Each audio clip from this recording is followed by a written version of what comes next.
à cet appel de laïcs catholiques qui demandait aux fidèles ainsi qu'aux Congolais en général de pouvoir sortir pour demander l'organisation des élections le plus tôt possible, mais aussi l'application de l'accord de la Saint-Sylvestre signé il y a 1 an exactement.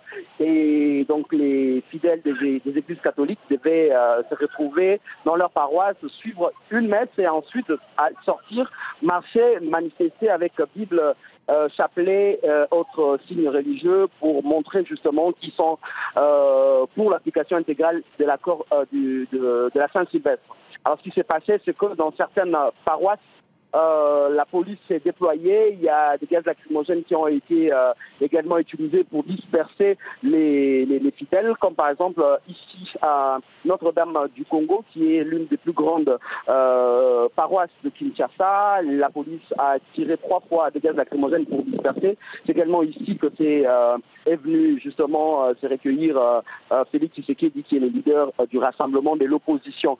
Donc le curé a demandé aux fidèles de rentrer chez eux pour éviter tout affrontement avec la police. Mais il faut également dire que c'était difficile de pouvoir rassembler les gens aujourd'hui, étant donné que Internet est coupé depuis hier soir. Tous les opérateurs qui travaillent ici en RDC ont été priés de réduire la connexion Internet pendant la journée d'aujourd'hui, et une évaluation sera faite demain à 13h.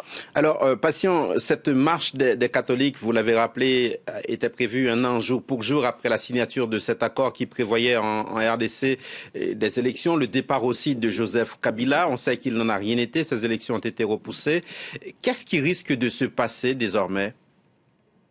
Ce qui risque de se passer, on a par exemple Martin Fayoulou qui est un des leaders du rassemblement de l'opposition, qui vient de dire que déjà demain ils ne vont plus reconnaître Joseph Kabila comme président de la République, puisque voilà, le mandat est terminé et l'accord qui lui permettait de rester au pouvoir a été signé pour 1 an, d'après ce qu'il a dit. Après, ce qui risque de se passer également, c'est que l'Église était quand même en marge, les catholiques étaient quand même en marge depuis un certain temps, mais là, les fidèles catholiques rejoignent quand même l'opposition.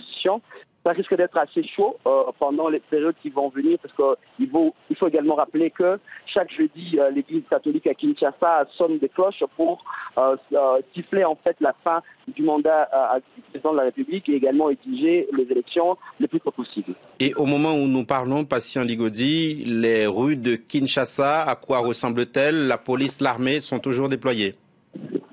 La police et l'armée déployées partout.